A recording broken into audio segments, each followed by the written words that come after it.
আমরা কিছু মতভেদপূর্ণ মাসাইলের দিকে দৃষ্টি দিই। যেমন ওরা সবচেয়ে বেশি মানুষকে বিভ্রান্ত করে থাকে নামাজের মাসাইলকে নিয়ে, যে নামাজের মাসাইলের মধ্যে আমরা সহিহ হাদিসকে মানি না, কোরআন এবং সহিহ হাদিস ছেড়ে দিয়ে আমরা ইমাম আবু হানিফা রাহমাতুল্লাহি আলাইহির মাযহাবের অনুসরণ করে থাকি, আমরা ব্যক্তির তাকলিদ করে আমরা মুশরিক হয়ে যাচ্ছি। আমরা নামাজের কিছু মাসাইলের দিকে যদি দৃষ্টি দেই, যে আহলে হাদিস নামধারীদের ওই সকল মাসাইলের ক্ষেত্রে পরিপূর্ণ আমলটা কি, এবং সেই পরিপূর্ণ আমলের ক্ষেত্রে তারা কোনো দলিল পেশ করে কিনা। যেমন তাদের একটি মাসালা হচ্ছে রফউল ইয়াদাইন, তথা রুকুতে যেতে আসতে রফে ইয়াদাইন করা বা হাত ওঠানো। এই নামাজের মধ্যে তারা কত স্থানে হাত উঠায় এবং কত স্থানে হাত উঠায় না, অর্থাৎ এই রফউল ইয়াদাইনের ক্ষেত্রে তাদের পরিপূর্ণ আমল কি, আমরা সেটি দেখব। 4 রাকাত বিশিষ্ট ফরজ নামাজে আমরা আহলে হাদিসদের দিকে তাকালে দেখি যে তাদের রফুল ইয়াদাইন বিষয়ে তাদের পরিপূর্ণ আমল হলো যে 4 রাকাত নামাজে তারা মাত্র 10 জায়গায় রফুল ইয়াদাইন করে থাকে এবং 18টি স্থানে রফুল ইয়াদাইন করে না। তাহলে রফুল ইয়াদাইনের ক্ষেত্রে তাদের পরিপূর্ণ আমল হলো 10 স্থানে রফে ইয়াদাইন করতে হবে, এবং এই রফে ইয়াদাইন করাটা সুন্নত, এটি রসুল থেকে প্রমাণিত এবং রসুলের সর্বশেষ আমল। যারা এই 10 স্থানে রফে ইয়াদাইন করে না তারা সুন্নত অনুযায়ী আমল করে না, তারা কোরআন এবং সহিহ হাদিসের উল্টা আমল করে। এবং 18 স্থানে তারা কখনোই রফে ইয়াদাইন করে না। আমরা দেখি যে 18 স্থান কোথায়, যে 4 রাকাত বিশিষ্ট নামাজ, যেমন জোহরের নামাজ এবং আসরের নামাজ এবং এশার নামাজ। এই 4 রাকাত বিশিষ্ট নামাজের শুরুতেই তারা তাকবীরে তাহরিমার সময় রফে ইয়াদাইন করে। এমনি ভাবে তৃতীয় রাকাত এর জন্য যখন উঠে, অর্থাৎ প্রথম বৈঠক শেষে যখন উঠে, তখন উঠার পরে আবার রফে ইয়াদাইন করে। রফে ইয়াদাইন হলো 2টা। এরপরে এই 4 রাকাত নামাজে মোট রুকু হচ্ছে 4টি, সেই 4 রুকুতে যেতে আসতে রফে ইয়াদাইন করে থাকে। তাহলে 4 দুগুণে 8 এবং প্রথম রাকাতের তাকবীরে তাহরিমার 1 এবং তৃতীয় রাকাতের শুরুতে উঠার সময়, এই মোট 10 জায়গায় ওরা সর্বদা রফে ইয়াদাইন করে থাকে। এবং 18 স্থানে কখনোই রফে ইয়াদাইন করে না।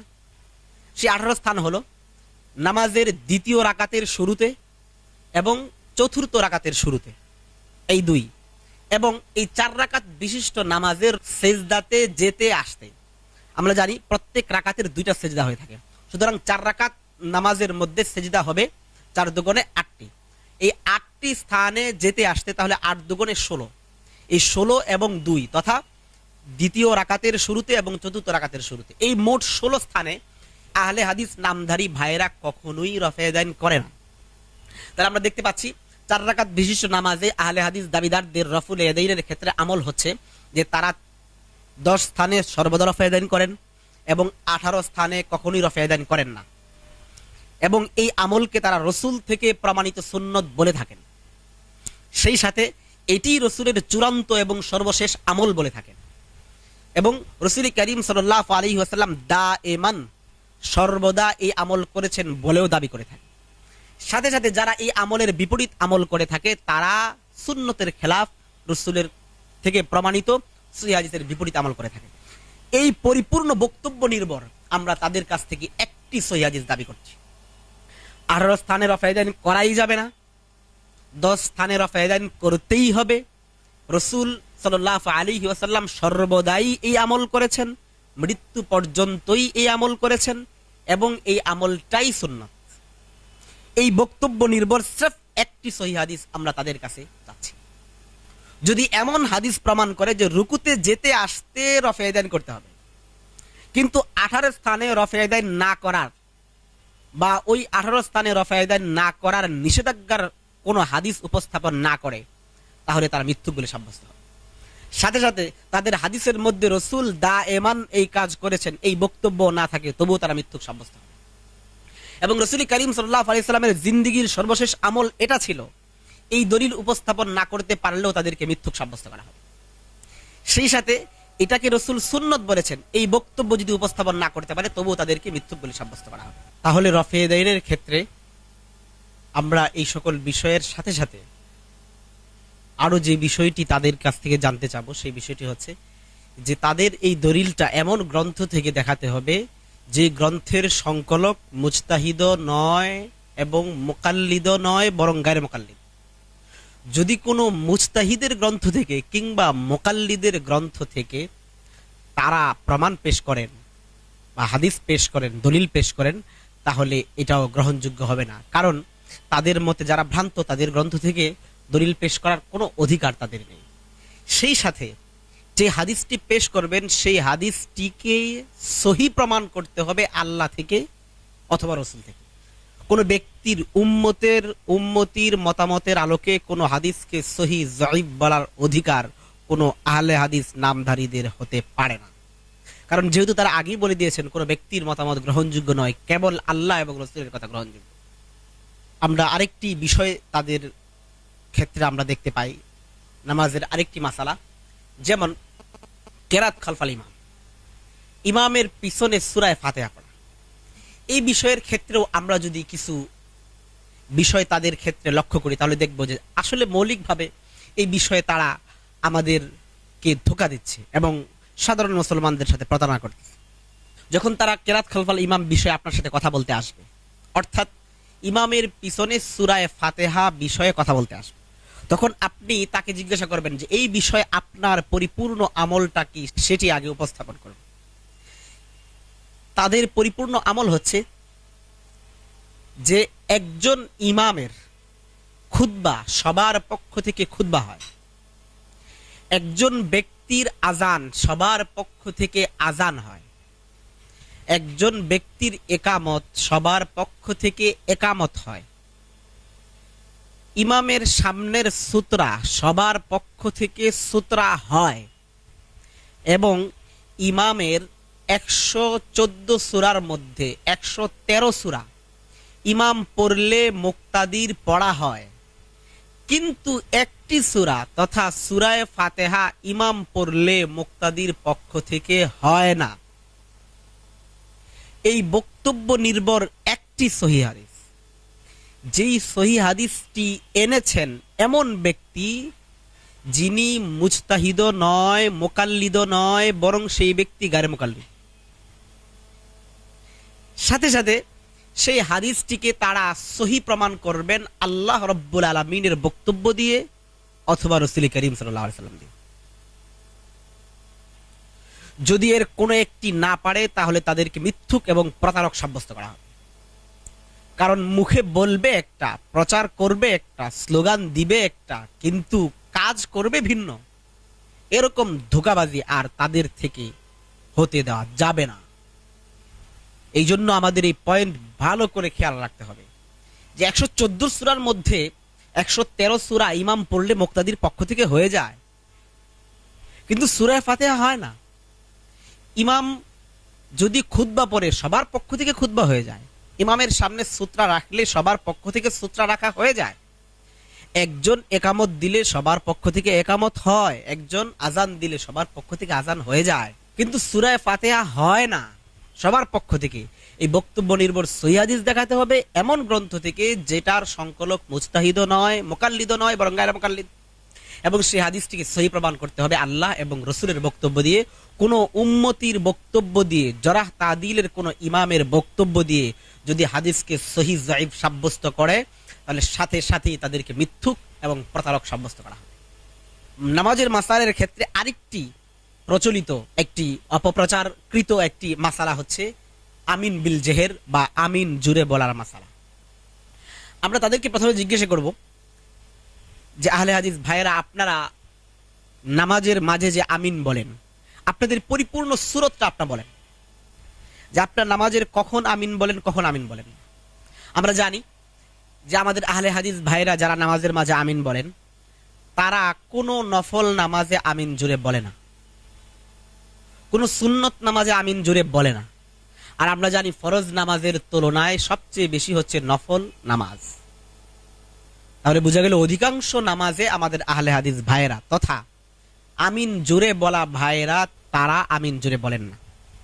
সেই সাথে আমরা জানি যে দিন রাতে যেই নামাজ রয়েছে 5 ওয়াক্ত নামাজ, সেই 5 ওয়াক্ত নামাজের রাকাত হচ্ছে 17টি। এই 17 রাকাত নামাজের 11 রাকাত নামাজে তারা আমিন জুড়ে বলে না, মাত্র তারা 6 রাকাত নামাজে আমিন জুড়ে বলে। সেই নামাজগুলি কি?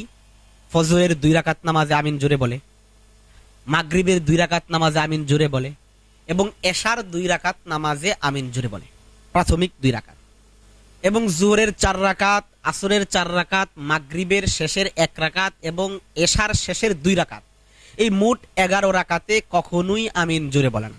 তাহলে আগে প্রমাণ করতে হবে যেই বিষয়টা বেশি তার প্রমাণ কোথায়।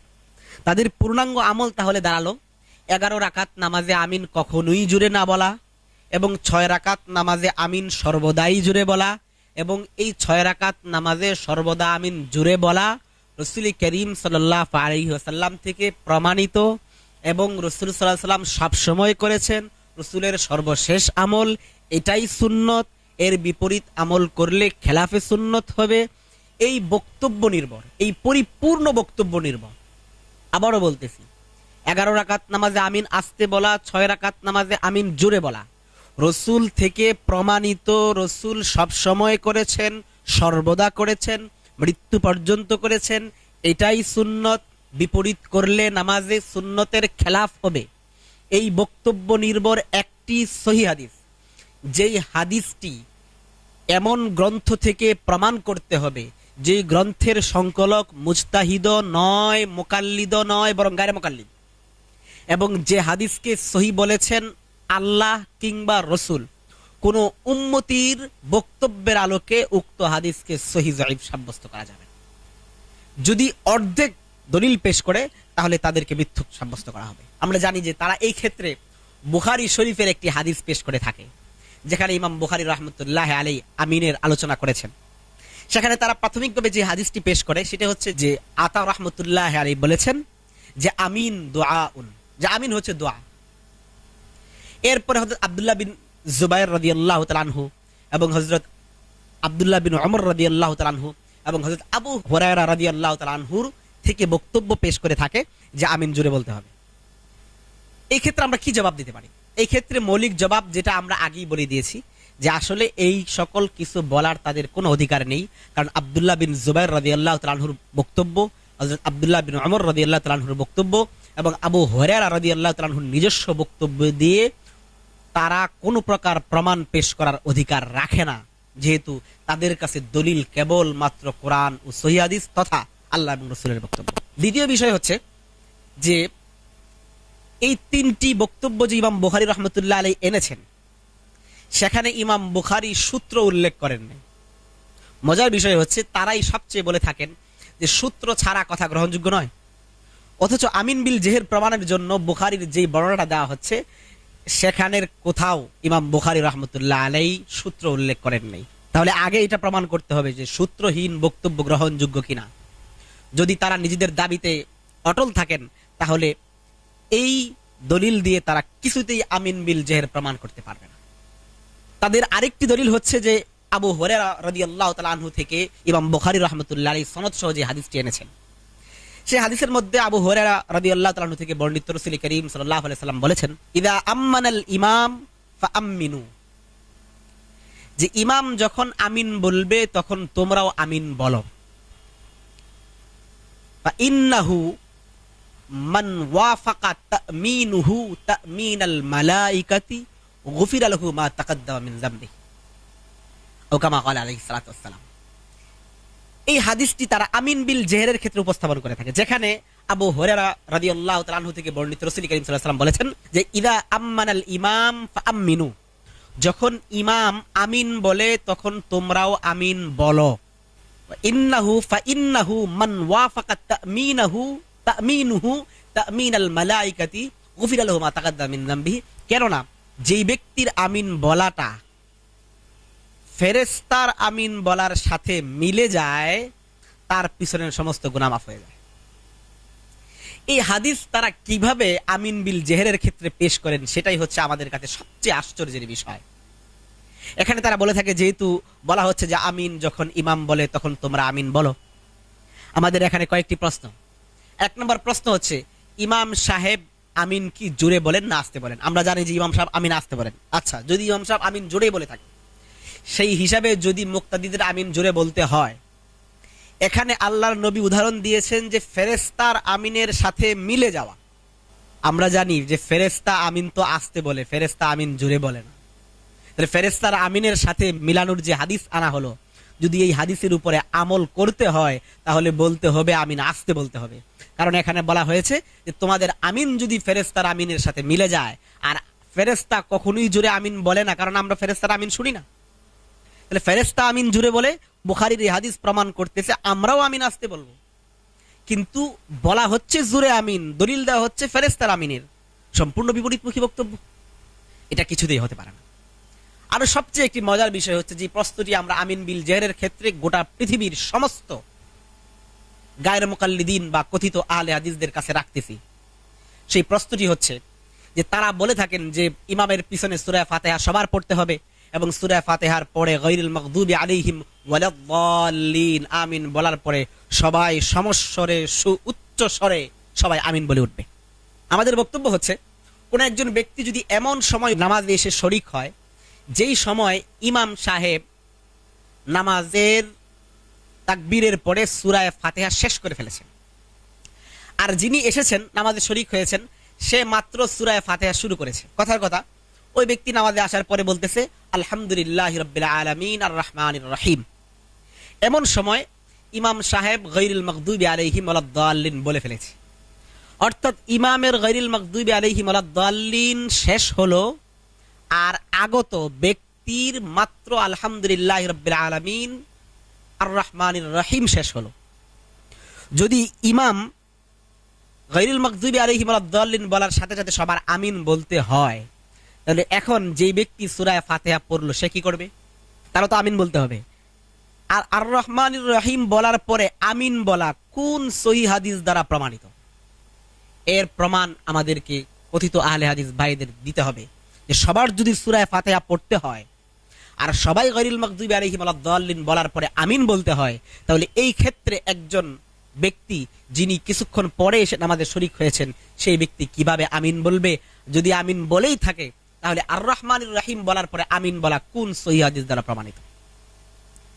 আরেকটি বিষয় হচ্ছে যে এই হাদিসটা এর পরে ইমাম বুখারী রাহমাতুল্লাহি আলাইহি 2টা থেকে 3টা হাদিস পড়ে এই পৃষ্ঠাতেই ইমাম বুখারী রাহমাতুল্লাহি আলাইহি হুবহু শব্দে আরেকটি হাদিস এনেছেন, যেটিও ইমাম হযরতে আবু হুরায়রা রাদিয়াল্লাহু তাআলা আনহু থেকেই বর্ণিত।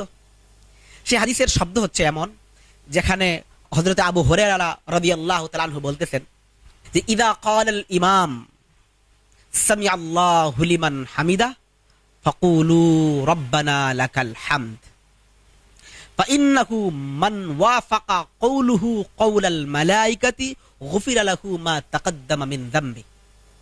বুখারী শরীফের রফউল ইয়াদাইনের আলোচনা যেখানে হয়েছে এর কিছুক্ষণ পরেই ইমাম বুখারী রাহমাতুল্লাহি আলাইহি হযরত আবু হুরায়রা রাদিয়াল্লাহু তাআলা আনহু এর সূত্রে এই হাদিসটি এনেছেন। আমরা যদি উভয় হাদিসের দিকে তাকাই দেখব যে শব্দ হুবহু একই। এখানেও বলতেছেন রাসূল সাল্লাল্লাহু আলাইহি ওয়াসাল্লাম বলেছেন যে যখন ইমাম বলবে যে সামিআল্লাহু লিমান হামিদা, তখন তোমরা সবাই বলো রব্বানা লাকাল হামদ। কেননা যেই ব্যক্তির রব্বানা লাকাল হামদ বলাটা ফেরেশতার বলার সাথে মিলে যায় তার পিছনের সমস্ত গুনাহ মাফ হয়ে যায়। তাহলে আমরা দেখতে পাচ্ছি আগের হাদিস ইদা আম্মানাল ইমাম ফাআমিনু ফাইন্নাহু মান ওয়াফাকা তামিনুহু তামিনাল মালায়েকাতি গুফিরা লাহু মা তাকদ্দামা মিন যামবি, এবং পরের হাদিস ইদা ক্বালাল ইমাম সামিআল্লাহু লিমান হামিদা ফাকুলু রব্বানা লাকাল হামদ ফাইন্নাহু মান ওয়াফাকা কওলুহু কওলাল মালায়েকাতি গুফিরা লাহু মা তাকদ্দামা মিন যামবি। একই শব্দের, একই কিতাবের, একই রাবির বর্ণনা, অথচ আমিনের ক্ষেত্রে বলা হচ্ছে যে আমিনটা বলতে হবে জোরে। একই বক্তব্য, একই শব্দ, একই কিতাবের, একই রাবির হওয়ার পরেও পরের ক্ষেত্রে বলা হচ্ছে যে সামিআল্লাহু লিমান হামিদা ইমাম জোরে বললেও মুক্তাদি আস্তে বলবে। এ কেমন অবিচার! একই শব্দ হওয়ার পরে এক জায়গায় বলা হচ্ছে জোরে বলতে হবে, অথচ রব্বানা লাকাল হামদ সবাই বলতেছে আস্তে, এবং তারাই দাবিও করতেছেন যে রব্বানা লাকাল হামদ জোরে বলবে না আস্তে বলবে। সুতরাং বোঝা যাচ্ছে এটা মৌলিকভাবে হাদিস দ্বারা প্রমাণিত কোনো মতবাদ নয়, বরং এটি আহলে হাদিস নামদারি গায়রে মুকাল্লিদদের নিজের মনের খাহেশাতের সৃষ্টি। মৌলিকভাবে বুখারী থেকে যে দলিল পেশ করা হচ্ছে এটি তাদের মতের পক্ষে কিছুতেই দলিল হতে পারে না। এমনিভাবে মতভেদপূর্ণ আরেকটি মাসআলা হচ্ছে যেটির মাধ্যমে আমাদের উম্মতে মুসলিমার মধ্যে বিভক্তি সৃষ্টি করা হচ্ছে। কিছুদিন আগে আমাদের রমজান গেল, সেই রমজান মাসে এই বিষয়টি নিয়ে বেশ বিবাদ এবং বিভক্তি বিভিন্ন মসজিদের মধ্যে আমরা দেখতে পেয়েছি। সেটি হচ্ছে তারাবির নামাজ। তারাবির নামাজের ক্ষেত্রে তাদের বক্তব্য হচ্ছে যে তারাবি নামাজ 8 রাকাত। আমরা সবসময় বলে থাকি যে রাসূল করিম সাল্লাল্লাহু আলাইহি ওয়াসাল্লামের জামানা এবং পরবর্তীতে খোলাফায়ে রাশিদিনের জামানা থেকে আজ পর্যন্ত উম্মতে মুসলিমা 20 রাকাত তারাবি জামাতের সাথে পড়ে আসতেছেন। এবং সবচেয়ে বিষয় হলো যে বাইতুল্লাহ এবং রাসূল করিম সাল্লাল্লাহু আলাইহি ওয়াসাল্লাম এর মসজিদে নববী, এই উভয় মসজিদের মাঝে আজ পর্যন্ত 20 রাকাত তারাবি জামাতের সাথে পড়ে আসা হচ্ছে। এর শক্তিশালী দলিল আমাদের রয়েছে। আমি শুধুমাত্র তাদের পয়েন্টটা আউট করতে চাচ্ছি যে তারা যেই দাবি করে থাকে সেই দাবির সপক্ষে তাদের কাছে দলিল রয়েছে কিনা।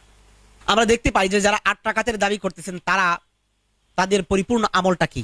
আমরা দেখি যে তাদের পরিপূর্ণ আমল হচ্ছে যে তারা রমজানের চাঁদ ওঠার সাথে সাথেই তারাবি শুরু করে, অর্থাৎ রমজানের প্রথম দিন থেকেই তারাবি পড়ে এবং রমজানের শেষ পর্যন্ত তারাবি পড়ে। অর্থাৎ যদি রমজানের মাস 29 দিন হয় তাহলে 29 দিনই তারাবি পড়ে, যদি 30 দিন হয় তাহলে 30 দিনই তারাবি পড়ে।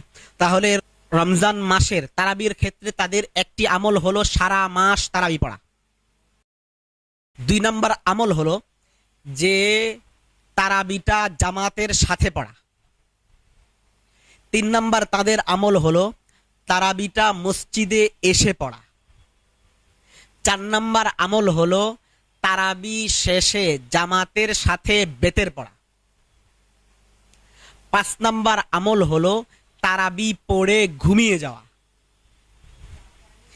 এই 5টি আমল আমাদের আহলে হাদিস নামধারী ভাইরা যারা 8 রাকাত দাবি করেন তারা এই কাজগুলি করে থাকেন।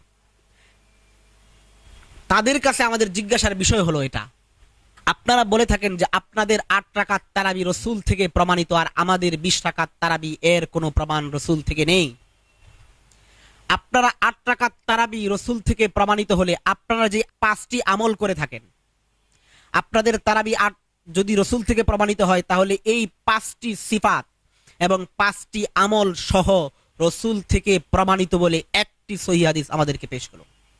গোটা পৃথিবীর সমস্ত গায়রে মুকাল্লিদদেরকে আমরা চ্যালেঞ্জ করতেছি যে আপনাদের নিজেদের আমল যেটা আপনারা সমস্ত উম্মতে মুসলিমার সামনে পেশ করে মানুষের মাঝে বিভ্রান্তি সৃষ্টি করতেছেন যে আপনাদের তারাবি 8 রাকাত তারাবি সেটি সহিহ হাদিস দ্বারা প্রমাণিত এবং রাসূল থেকে প্রমাণিত, তাহলে আপনারা রাসূল থেকে আপনাদের তারাবির পরিপূর্ণ আমল পেশ করুন। রাসূল সারা মাস রাসূল তারাবি পড়েছেন, এই বক্তব্য নির্ভর একটি সহিহ হাদিস। এবং রাসূল মসজিদে এসে সবসময় তারাবি পড়েছেন, রাসূল জামাতের সাথে তারাবি পড়েছেন এবং নামাজের পরে তারাবির নামাজের পরে রাসূল বেতেরের নামাজ জামাতের সাথে পড়েছেন ইত্যাদি সকল আমল নির্ভর রাসূল থেকে একটি সহিহ হাদিস পেশ করতে হবে। যদি পেশ করতে না পারেন, যদি বলেন যে না এগুলো রাসূল থেকে প্রমাণিত নয় সাহাবী থেকে প্রমাণিত, তাহলে আমরা বলবো যে সাহাবী থেকে এতগুলি আমল আমরা নিতে পারি, সেই সাহাবী থেকে তারাবির নামাজের রাকাত সংখ্যাও আমরা নেব। হযরত ওমর রাদিয়াল্লাহু তাআলা আনহু থেকে 20 রাকাত তারাবি প্রমাণিত। সুতরাং এই 5টি বক্তব্য নির্ভর যদি তারাবির ক্ষেত্রে কোনো দলিল তারা উপস্থাপন করতে না পারে, এমন হাদিস পেশ করতে হবে যে হাদিসটা এমন গ্রন্থে থাকতে হবে যে গ্রন্থটার সংকলক মুজতাহিদ নয়, মুকাল্লিদ নয়, বরং গায়রে মুকাল্লিদের কিতাব থেকে হাদিস পেশ করতে হবে। সাথে সাথে উক্ত হাদিসকে সহিহ প্রমাণ করতে হবে আল্লাহ থেকে অথবা রাসূল থেকে। এক্ষেত্রে আমরা আরেকটা বিষয় জেনে রাখা উচিত, সেই বিষয়টা হচ্ছে যে আমাদের আহলে হাদিস ভাইরা আমাদের সাধারণ মুসলমানদেরকে ধোঁকা দেওয়ার জন্য, প্রতারণা করার জন্য, বিভ্রান্ত করার জন্য বুখারী শরীফের একটি তাহাজ্জুদের হাদিসকে পেশ করে এই কথা বলে থাকে যে বুখারী শরীফের হাদিস দ্বারা 8 রাকাত তারাবি প্রমাণিত, অথচ এই হাদিসটি তাহাজ্জুদের বর্ণনা। যদি আমরা মেনেও নেই যে আসলে এটা ঠিক আছে যে এটা তারাবিহের ক্ষেত্রে এসেছে, তবুও আমাদের কিছু প্রশ্ন থেকে যায়, যে প্রশ্নগুলি আমরা সমস্ত গায়রে মুকাল্লিদিনদের সামনে রাখতে চাই। এর মাঝে একটি প্রশ্ন হলো যে যদি বুখারী শরীফের ওই হযরত আয়েশা সিদ্দিকা রাদিয়াল্লাহু তাআলা আনহা থেকে বর্ণিত হাদিসকে তারাবিহের ক্ষেত্রে মেনে নেই, তাহলে আমরা সেই হাদিসে দেখতে পাই যে সেখানে হযরত আয়েশা সিদ্দিকা রাদিয়াল্লাহু তাআলা আনহাকে প্রশ্ন করা হয়েছিল যে রাসূলের রমজানের আগের এবং রমজানের ভিতরের আমল কি। তখন এর জবাবে হযরত আয়েশা সিদ্দিকা রাদিয়াল্লাহু তাআলা আনহা বলেছেন যে রাসূলের রমজানের আগে এবং রমজানের মাঝে 11 রাকাতের বেশি পড়তেন না।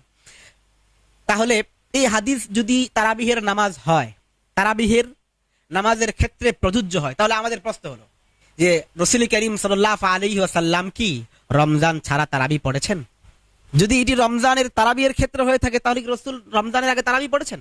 এই ক্ষেত্রে চালাকি করার জন্য আমাদের গায়রে মুকাল্লিদ বা আহলে হাদিস ভাইরা যে জবাবটি আমাদেরকে দিয়ে থাকেন আমাদেরকে বিভ্রান্ত করার জন্য, সেটি হচ্ছে তারা বলেন যে তারাবি এবং তাহাজ্জুদ একই নামাজ।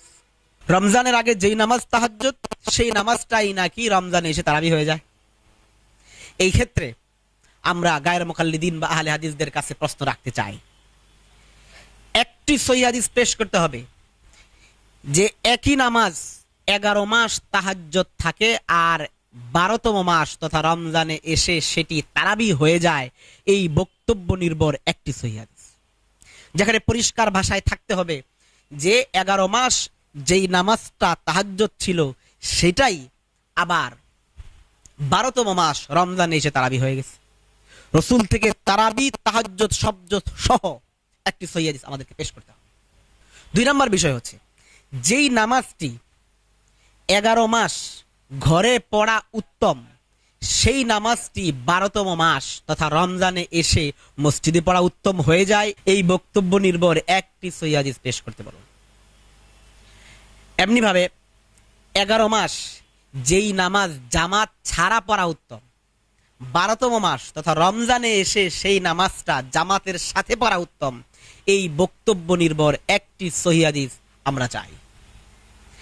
এমনি ভাবে 11 মাস যেই নামাজের শেষে বেতেরের নামাজ জামাতের সাথে পড়া যায় না, কিন্তু 12তম মাস রমজানে এসে সেই নামাজটি জামাতের সাথে পড়া যায়, এই বক্তব্য নির্ভর একটি সহিহ হাদিস। এমনি ভাবে 11 মাস যেই নামাজ এর জন্য এলান করা, মানুষকে জানানো, এটার কোনো বিধান নেই, কিন্তু 12তম মাস রমজানে এসে তারাবির নামাজের জন্য সবাইকে একত্র করা যায়, ঘোষণা করা যায়, এই বক্তব্য নির্ভর একটি সহিহ হাদিস।